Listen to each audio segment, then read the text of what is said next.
बच्चों welcome back to RGPV rumours. I hope आपका paper B triple E का बहुत अच्छा गया होगा। सबसे पहले जिन जिन बच्चों का पेपर बहुत अच्छा गया है, जल्दी से लाइक बटन दबा दो। एंड इसके बाद let's start the paper analysis quickly, है ना। आई होप सब बच्चों ने जैसा जैसा बताया था पेपर को प्रिडिक्ट जो किया गया था उसमें से मैक्सिमम आया। लेकिन उसके बाद भी मैंने क्या कहा था कि अपना पसंदीदा क्वेश्चन कैसे ढूंढना है वैसे बताया था, सब बच्चों ने वैसे ही किया होगा। And now, without wasting time, let's start. बेटा, state and explain Kirchhoff's current and voltage law. Community post में पोस्ट डला हुआ था, न्यूमेरिकल वीडियो में फर्स्ट यूनिट की बता दिया था। मैश एनालिसिस का ये वाला जो डायग्राम है ये भी सेम टू सेम आपको फर्स्ट यूनिट की न्यूमेरिकल में बताया था, है ना। आई नो इम्पोर्टेंट में मैंने ये बात जरूर बोली थी कि अगर कोई बच्चा न्यूमेरिकल छोड़ता भी है और थ्योरी के बेसिस पे भी पेपर करता है तो पास हो जाएगा। तो बेटा, अगर किसी को न्यूमेरिकल नहीं करना था तो इट्स ओके अगर उसने ये वाला क्वेश्चन नहीं पिक किया। सुपर पोजिशन थ्योरम बेटा, कल मैंने इसे कम्युनिटी पोस्ट में पोस्ट किया था। और अगर किसी बच्चे ने जो मैंने वीडियो डाली थी पास कैसे होना वो देखा होगा तो फर्स्ट यूनिट के इंपॉर्टेंट क्वेश्चन में सुपर पोजिशन थ्योरम मैंने इंपॉर्टेंट बताई थी और कम्युनिटी पोस्ट में ऐड भी किया था। So this is again one of the most important question जो हमारे एनालिसिस में से आया है। देन बेटा, find the current through ohm resistance, ये वाला जो था मैश एनालिसिस वाला अगेन यूनिट 1 के न्यूमेरिकल में से आया हुआ क्वेश्चन है। बट अगर किसी ने न्यूमेरिकल नहीं किया तो वो ये क्वेश्चन को इग्नोर कर सकता था। मूविंग टू थर्ड क्वेश्चन बेटा, 100% पिक करने वाला क्वेश्चन था। रीजन भी क्योंकि इसमें न्यूमेरिकल भी जो था वो भी बहुत इजी था।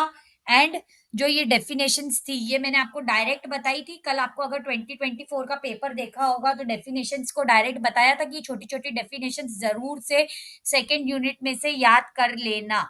नेक्स्ट बेटा, Faraday's law, electromagnetic induction, important of third unit, ये मैंने मार्क कराया था। अगर किसी बच्चे ने यूनिट 3 के शॉर्ट्स देखे होंगे, जो शॉर्ट वीडियोस हैं, शॉर्ट्स यूट्यूब शॉर्ट्स है, उनमें देखा होगा यूनिट 3 के इंपॉर्टेंट में लिखा है Faraday's law. Explain the role of resistance, capacitance and inductance in any electric current, same इसी का ही पार्ट है। ये भी इंपॉर्टेंट में था, मैंने कहा था छोड़ के मत जाना। ट्रांसफॉर्मर बेटा, चिल्ला चिल्ला के बोला था कि करके ही जाना, 100% आएगा। एंड बेटा, एफिशिएंसी ऑफ ट्रांसफॉर्मर का क्वेश्चन न्यूमेरिकल का बहुत इजी था। फिफ्थ क्वेश्चन, ये क्वेश्चन भी पिक करने, ये भी पसंदी क्वेश्चन नंबर 4, क्वेश्चन 5 पसंदीदा क्वेश्चन होने चाहिए, यहीं से ही पेपर स्टार्ट होना चाहिए था। और हो सकता है बेटा किसी ने पहले से भी किया हो तो कोई प्रॉब्लम नहीं, बट मैं बता रही हूँ कि दीज वर द क्वेश्चन जो आप अटेम्प्ट कर सकते थे, है ना।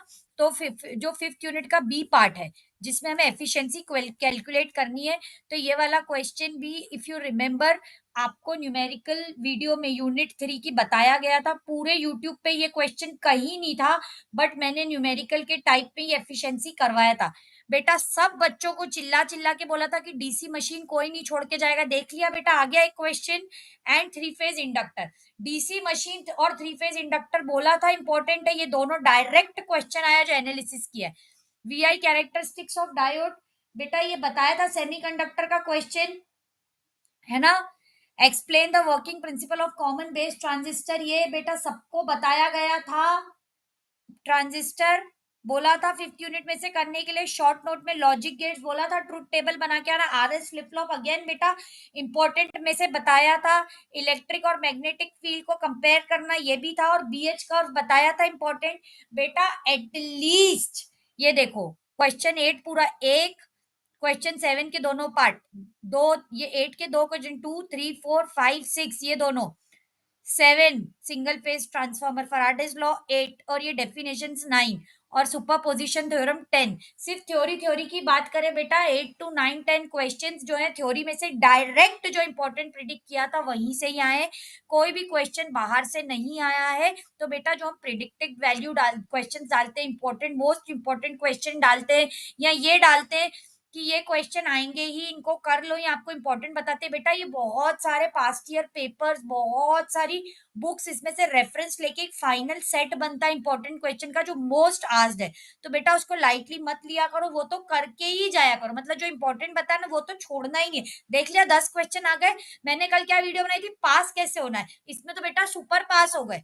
किसी की फील्डिंग इसमें नहीं सेट हुई होगी, आपने एग्जामिनर की चेकर की फील्डिंग को सेट कर दिया, वो बैठ के आपके करेक्ट आंसर्स को चेक करता रहेगा और हर जगह 7 आउट ऑफ 7 देता रहेगा और आप सबको 60 या 50+ आराम से आ जाएंगे, एक ग्रेड से पास हो जाओगे। सो बेटा thank you so much for watching, thank you so much for supporting, thank you so much for loving the content और thank you so much for believing कि जो हम इंपॉर्टेंट बताते हैं बच्चे बिलीव करके पढ़ के जाते हैं और देख लो उसमें से ही पेपर आता है। जो प्रिडिक्शन स्ट्रेटेजी है वो बिल्कुल सही जाती है, जितने भी टॉपिक थे प्रिडिक्टेड 10 के 10 टॉपिक आ गए। हो सकता है बेटा एक आध दो मिस हुआ, पूरा पेपर तो हम भी भगवान नहीं है, लेकिन पूरा का पूरा सेम आया। So thank you so much सब बच्चों को जो ट्रस्ट करते हैं, देखते हैं और हमारे बताए हुए कंटेंट से पढ़ते हैं। अब बेटा नेक्स्ट एग्जाम सिविल का है, सिविल की ऑलरेडी हमने the civil survival series start कर दी है। अभी तक अगर किसी ने नहीं चेक किया है तो जाके चेक करो, उसमें मोस्ट इंपॉर्टेंट क्वेश्चन है वो, उसको बेटा लाइटली मत लो। वही क्वेश्चन में से हो सकता है 1 से 2 क्वेश्चन, वो जो क्वेश्चन बताए जा रहे हैं उनमें से बन जाए और आपका पेपर अच्छा चला जाए। तो वो जाके चेक करो, चैनल पे डल रही है वो एक एक करके। एंड जिन बच्चों का ईडी का पेपर है बेटा उन्हें कम्युनिटी पोस्ट और व्हाट्सएप चैनल के थ्रू इन्फॉर्म कर दिया जाएगा अबाउट ईडी के पूरे कंटेंट के लिए। तब तक के लिए बेटा thank you so much watching के लिए। ईडी के पेपर के लिए जो बच्चों के दिमाग में एक डर है कि फील्डिंग सेट हो जाएगी, बेटा हमें ईडी की जो होती है प्रोटेक्टर और डी से हमें फील्डिंग सेट करनी है, आपको करने की जरूरत थी। जैसे कल मैंने गाना गाया था ना कि तड़ पाओगे वाला, तो आज आप पेपर को तड़पा के आ गए ना कि पेपर ने आपको तड़वाया, नहीं वाइस वर्सा हो गया, आपने पेपर को तड़पा दिया। बेटा ईडी का पेपर भी ऐसे ही देंगे, आपके साथ बने रहेंगे, सारी वीडियोस पोस्ट होंगी, सबकी इंफॉर्मेशन आपके पास आ जाएगी। बने रहिए, लाइक सब्सक्राइब शेयर करते रहिए, कंटेंट को शेयर कीजिए, कंटेंट को लाइक करते रहिए, ऐसे हमें प्यार करते रहिए। बस बेटा 2-3 एग्जाम और बचे, इनमें हम साथ में रहेंगे आपके और बाद में भी रहेंगे, ऐसा नहीं है, बट 2-3 एग्जाम्स और बचे हैं, उन्हें अच्छे से दे दो, अच्छे से चैनल पे पूरी तरीके से ध्यान बनाए रखो, जो जो बताया जा रहा है उसको कर लो, सीरियसली लो और बेटा आपका पेपर अच्छा जाएगा ही। तब तक के लिए बेटा आज का दिन आराम से रेस्ट कर सकते भी हो, पढ़ना भी स्टार्ट कर सकते हो और बेटा आज बोला ना मैंने, आज तो आप फन कर सकते हो, कोई प्रॉब्लम नहीं है। हम ईडी साथ में स्टार्ट करेंगे और पूरा एंड तक ईडी में भी आपके साथ बने रहेंगे जैसे बी ट्रिपल ई में बने रहे। Thanks for your love and support.